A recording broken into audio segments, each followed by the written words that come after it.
Hey, this is Mark with Eigen Designs and welcome back to my channel. Today I'll be taking this beautiful piece of walnut and turning it into this functional and decorative tea box. Now I'll also be adding a few additional pieces of flair.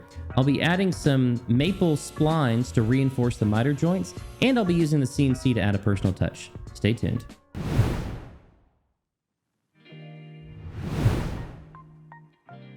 I'll be making this project out of some 4/4 walnut that I've had in my shop for about a year. I chose this particular board because I really like the grain pattern and some of the figuring that the walnut has.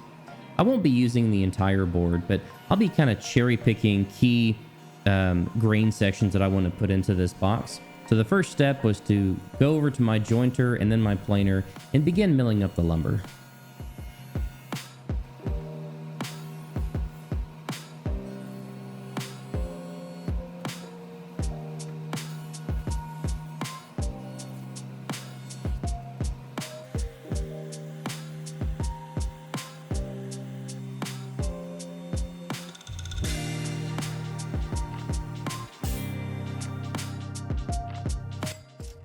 Once the joining and the planing was done, it was then time to rip the last rough edge using my table saw. I tried to keep this board as wide as possible, so I took some measurements before running it through the table saw to make sure that I can preserve as much of this board as possible.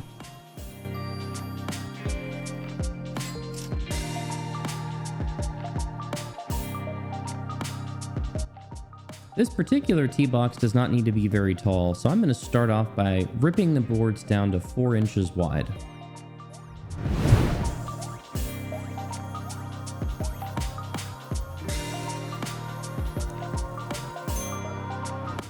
I used my stop block on my crosscut sled to cut these boards down to final width, and I started out with some larger boards with the intention of doing some box joints on the box, and after I made them and put everything together, I didn't really like how it looked, so I decided to come back and cut off those ends.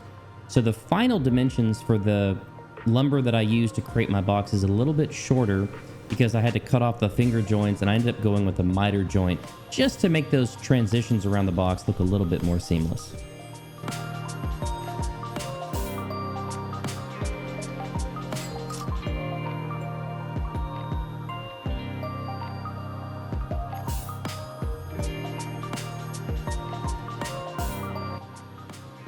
Once all the crosscuts were made, I had my 4 pieces that would eventually make the box, and I assembled them together to get a mock-up of what it was going to look like. Now I can focus on making the miter corners to bring this all together.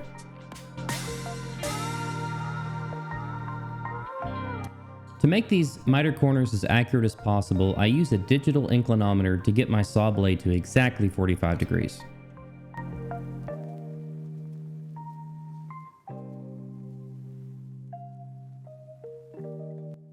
To help me make these cuts, I'll be using my tenon jig that I've recently built, as well as some compression clamps to keep my piece fastened securely to the tenon jig. I also use some painter's tape to help support the fibers on the end of the board to reduce the tear out. Bye, have a great time!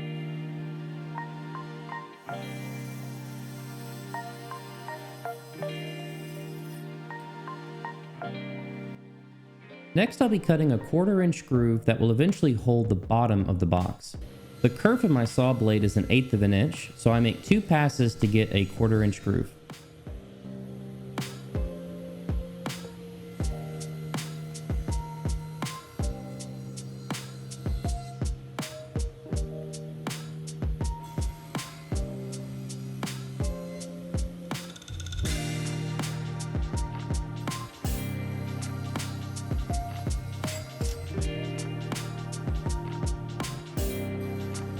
One final thing to do before the glue up is to cut the grooves on the side panels, which will eventually house the dividers in the tea box. Similar to before, I make multiple passes to get a 1/4 inch groove.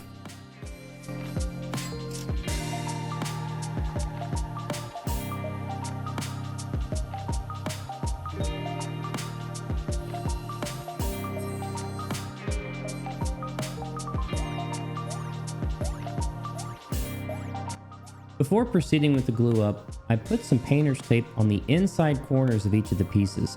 This will ensure that Any squeeze out of glue goes onto the painter's tape, which can be easily removed since you can't easily sand the inside of the corners. I then flip the pieces over and get them in the proper orientation and apply some thick painter's tape straddling the seam to help keep them in place as I get everything prepared for the final glue up.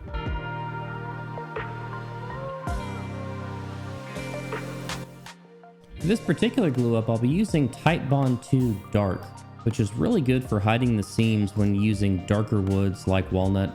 It doesn't have that same yellowish tinge to it. It dries much darker and does a better job of hiding the seams.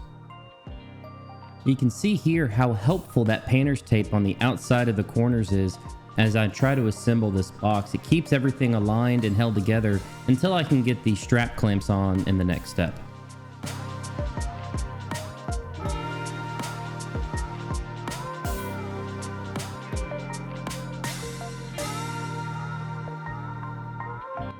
Once all the corners are aligned, I use 2 strap clamps, one on bottom and one on top, to apply pressure evenly to the 4 corners and let it dry.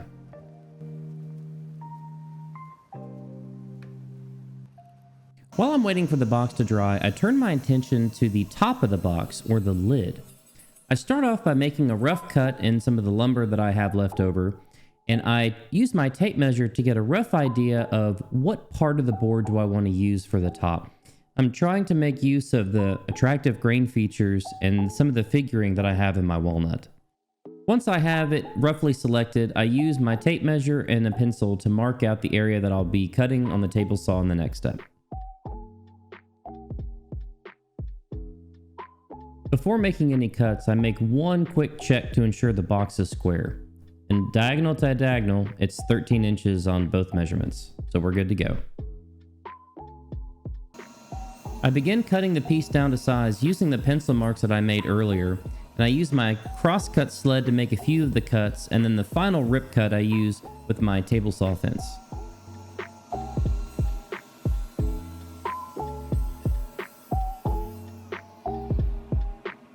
After the top is cut to final dimension, I take it through a few passes of the drum sander.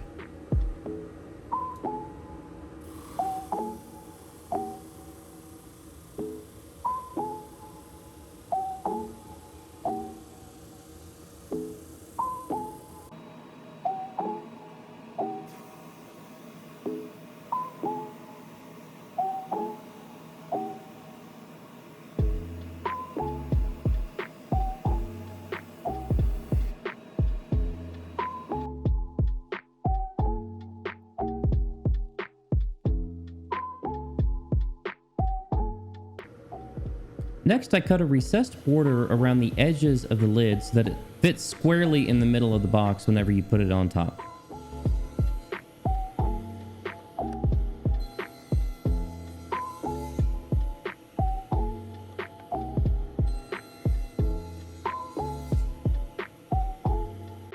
I then use a set of digital calipers to get an accurate reading of the depth of that channel, and then use that to set my table saw fence.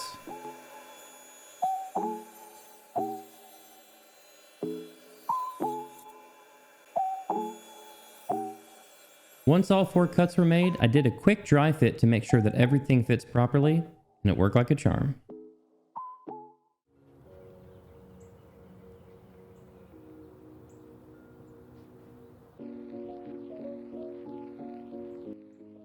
To reinforce the miter joints, I'll be using a spline jig that I put together in about 10 minutes.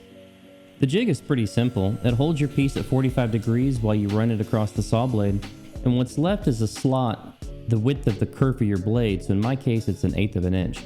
And the premise of this is that you fill it with glue and a wooden piece of a different type, and then you've got a face grain to face grain or edge grain to edge grain glued up section within the miter joint, so you're not just relying on the edge grain to edge grain glue up for your strength. You can also make them decorative like I'm doing here by selecting a wood that's a different color. So I'm using some maple in my spline joint just to give it a little bit more accent.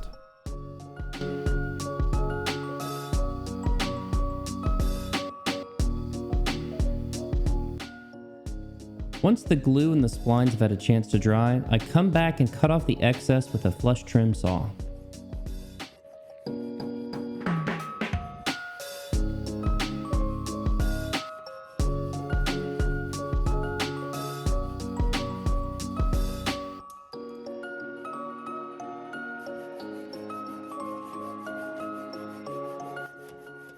Once all the spline pieces had been trimmed flush, I then took some 120 grit sandpaper and did a once-over on all sides to remove any excess glue residue and any saw marks left behind by the flush trim saw.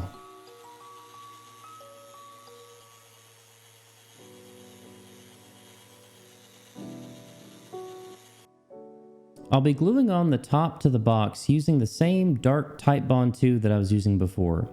Notice that I'm wiping away the excess on the inside seam because I won't be able to sand it on the inside whenever this is all done.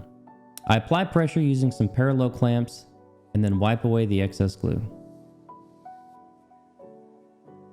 Once the glue has a chance to dry, it's then time to cut the top off of the box. I run the box over the table saw once, but for subsequent cuts, I use a spacer in the gap to ensure that it doesn't close on the saw blade while making the cuts.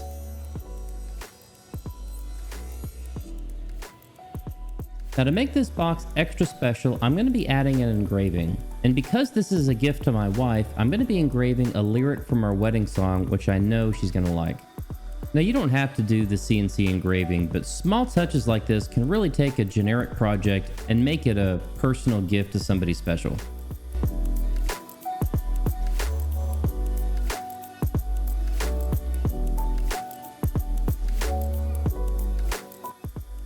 Now it's time to focus on the hinges of this box, and I'll be using some brass hinges which I think complement the walnut wood really well. I start off by tracing an etch line around where the brass hinges are going to go, and then I use my router to carve out an inset of where those hinges are ultimately going to lay. You can also do this work with chisels if you feel confident. I prefer the router and I think it turns out better than my chisel work, so I chose this option instead.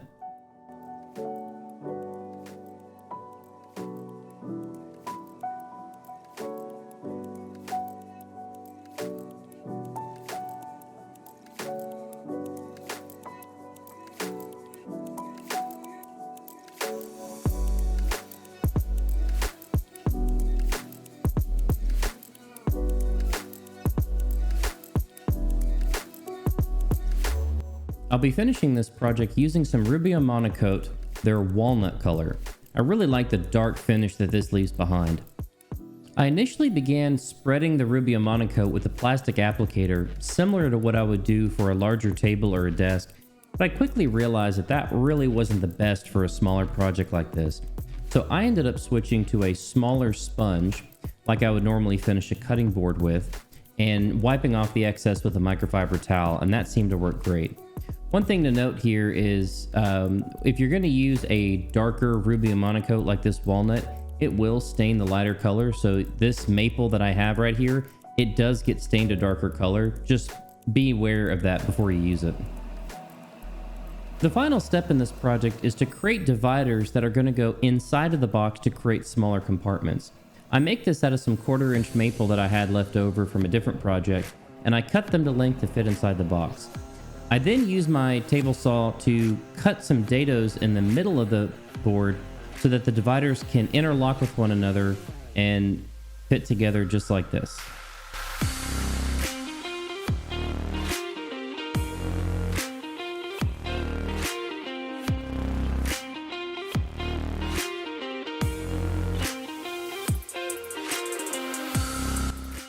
So here's how the final box turned out.